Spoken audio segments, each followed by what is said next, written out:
கோவை ஆட்சியர் அலுவலகம் முன்பு இரண்டாவது நாளாக தர்ணா போராட்டத்தில் ஈடுபட்டு வரும் தூய்மை பணியாளர்களால் பரபரப்பு ஏற்பட்டுள்ளது. இது பற்றிய கூடுதல் தகவலை செய்தியாளர் கார்த்திக் வழங்கிட கேட்கலாம். கார்த்திக் வணக்கம். தூய்மை பணியாளர்களின் கோரிக்கை என்ன? மேலும் தகவல்கள் என்னென்ன? வணக்கம். கோவை மாவட்டத்தில் மாநகராட்சி மற்றும் மாவட்ட பகுதியில் பணி செய்யக்கூடிய தூய்மை பணியாளர்கள் அவங்களுக்கு கொடுக்கக்கூடிய முறையான சம்பளத்தை கொடுக்காமல் இழுத்தடிப்பதாக குற்றச்சாட்டுகளை முன்வைத்து நேற்றைய தினம் தர்ணா போராட்டத்தில் ஈடுபட்டார்கள். அதாவது அவர்களுக்கு தினசரி சம்பளம் என 747 ரூபாய் வரை கொடுக்க வேண்டும் என மாவட்ட நிர்வாகமும் மாநகராட்சி நிர்வாகமும் நிர்ணயித்திருக்கு. ஆனால் அவர்களுக்கு ஒப்பந்த அடிப்படையில் வேலை வழங்கி வருவதனால் அவர்களுக்கான சம்பளம் 450 ரூபாயிலிருந்து 500 ரூபாய் வரையில் தான் கொடுக்கப்படுகிறது என குற்றச்சாட்டுகள் முன்வைத்து கடந்த ஒரு சில மாதங்களாக போராட்டத்தில் ஈடுபட்டிருந்தாங்க.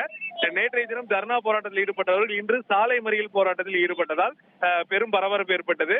மாவட்ட ஆட்சியர் அலுவலகம் மிக முக்கியமான மாநகர பகுதியில் இருப்பதால் ரயில் நிலையம், மாநகர காவல் ஆணையம் மற்றும் நீதிமன்றம் ஒருங்கிணைத்த வளாகத்தில் இருக்கக்கூடிய சூழலால் அங்கு போக்குவரத்து நெரிசல் ஏற்பட்டது.